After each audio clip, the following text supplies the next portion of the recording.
Bienvenue dans cette nouvelle édition du QG Weekend. Voici les titres de l'actualité. Ouagadougou, la capitale burkinabé, accueillera du 20 au 22 juillet 2017 une rencontre de haut niveau sur les politiques de contrôle de la démographie au sein de l'espace CEDEAO. Plus de 300 experts prendront part aux travaux. La justice populaire gagne du terrain en Guinée. De nombreux cas ont été enregistrés ces derniers mois à Conakry suite à la recrudescence des crimes. Et puis la construction du vaste réseau électrique rwandais est en bonne voie. Grâce à un partenariat avec la Banque mondiale, 70% du territoire devrait être connecté à l'électricité d'ici 2018. Mais tout d'abord, l'entreprise Al Ghurair Printing and Publishing n'imprimera plus les bulletins de vote pour la présidentielle kenyane. La Haute Cour de justice a en effet ordonné à la suite d'une plainte de la coalition de l'opposition la réattribution du marché et ce, tout juste un mois du scrutin. Raison évoquée, le manque de transparence. Les avocats de la commission électorale indépendante ont prévu de déposer un recours estimant que ce jugement pouvait conduire à repousser la date de la présidentielle actuellement prévue pour le 8 août 2017. En 2050, l'espace de la CEDEAO comptera 1 milliard d'habitants dont la moitié seront des jeunes. Selon certains observateurs, chaque État se doit de maîtriser son taux de fécondité. Dès à présent, on risque de courir vers une catastrophe. L'heure est donc à l'étude des politiques de maîtrise de la démographie. Reportage de Jean-Paul Ouedraogo, notre correspondant au Burkina Faso. Du 20 au 22 juillet 2017, Ouagadougou abritera une rencontre de haut niveau sur les politiques de population et le dividende démographique. Une rencontre qui va réunir des parlementaires de 17 pays de la CEDEAO, des décideurs et partenaires qui auront à se pencher sur le financement adéquat de la santé, le dividende démographique et les politiques de population. Pour le président de l'Assemblée nationale burkinabé, qui est l'hôte de cet événement, ce sommet se révèle une opportunité pour les parlementaires burkinabés et leurs pairs de la CEDEAO dans la prise en compte de questions fondamentales liées au développement du continent. La situation que nous vivons dans notre espace suscité est des plus inquiétants. Aujourd'hui, dans cet espace, notamment la CEDEAO, nous sommes autour de 335 millions d'habitants, avec une population jeune de 42 à 52%. Et cette population jeune est toujours en plein essor, sans qu'il y ait des politiques de maîtrise donc, de la démographie. À l'horizon 2050, l'espace géographique de la CEDEAO atteindra le cap à d'1 milliard d'habitants. Fort de cette démographie galopante, il est impérieux pour chaque État de mener des politiques permettant de maîtriser la fécondité qui, dans l'espace, est dans l'ordre de 6 enfants par femme. Avec une croissance économique qui se situe entre 5 et 8%, nos États ne sont pas à même d'endiguer les problèmes sociaux récurrents que sont la santé, l'éducation et l'emploi. Toute situation qui, si elle n'est contrôlée, engendrera, selon Salifou Diallo, une pression sur les ressources naturelles du continent. Il est temps que les parlementaires puissent, à travers les budgets qu'ils votent, inciter les différents gouvernements à insérer dans les plans nationaux de développement une politique de planification familiale à grande échelle, une maîtrise de la fécondité et ensuite allier les formations au marché du travail dans lequel nous nous trouvons. Voici la préoccupation majeure au cours de cette réunion. Plus de 300 experts prendront part aux travaux de Ouagadougou. Le Tchad et la Mauritanie y sont également attendus.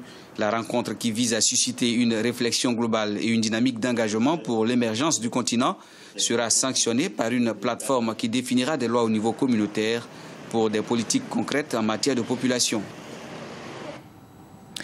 L'Algérie se réjouit de la libération de la ville de Benghazi, qui, selon le ministre des Affaires étrangères algérien, est une nouvelle victoire pour le peuple libyen. Le maréchal Khalifa Haftar a en effet proclamé le 5 juillet la libération totale de la ville de Benghazi, reprise des mains des djihadistes. Dans une déclaration faite le 7 juillet, le ministre algérien de l'Intérieur a également salué le courage du peuple libyen déterminé à vaincre le terrorisme. La Guinée fait face à une recrudescence des crimes aussi bien dans la capitale que dans l'intérieur du pays. Un phénomène qui donne de l'ampleur à un autre problème tout aussi dangereux, celui de la justice populaire. Reportage de notre correspondant Emmanuel Milimono. Ces derniers mois ont été émaillés des crimes parmi les plus macabres en Guinée. Des crimes de rituels aux attaques à main armée en passant par les assassinats ciblés, la sécurité des personnes est de plus en plus menacée. À Conakry, comme dans les villes et même les villages les plus reculés, les faits qualifiables de crimes sont récurrents et inquiètent plus d'un. Il a été commis des infractions parmi les plus graves du code pénal. Il a été commis des meurtres, des assassinats, des incendies volontaires. Vous voyez encore quelle place la justice privée est en train d'occuper dans ce pays, ce qui n'est pas normal.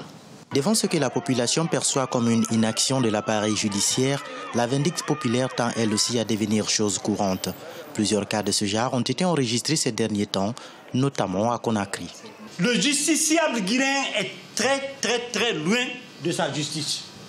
Et là, c'est général, même au niveau des intellectuels, quand tu parles avec eux,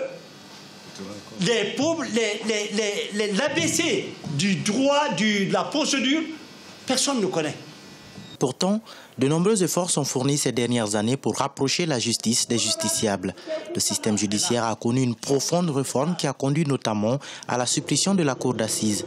Cette dernière a été remplacée par les tribunaux de première instance dans le but d'accélérer les procédures judiciaires liées aux affaires criminelles.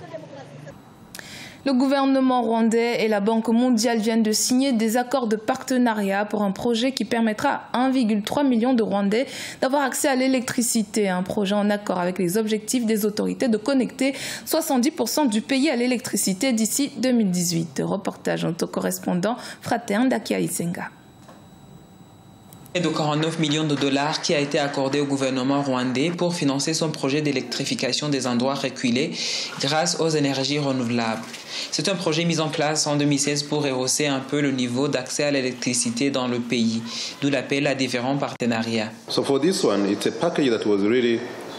Nous avons su négocier pour avoir quelque chose de pas très coûteux.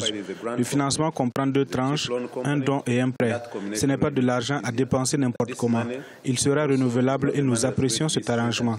Donc les gens vont rembourser pour permettre de financer leurs concitoyens à accéder à l'électricité.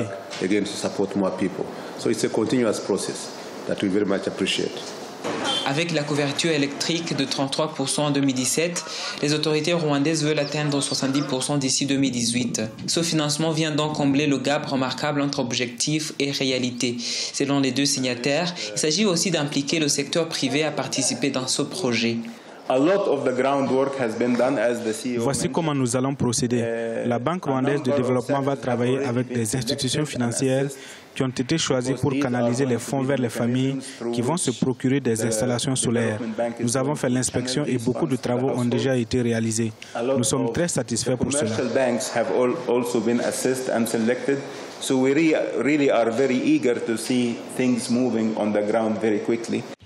21 millions de dollars du financement accordé par la Banque mondiale au gouvernement rwandais est un don, tandis que les 27,94 millions de dollars restants constituent un prêt renouvelable. Il permettra l'aboutissement à plus de 90% du projet d'électrification par les énergies renouvelables au Rwanda.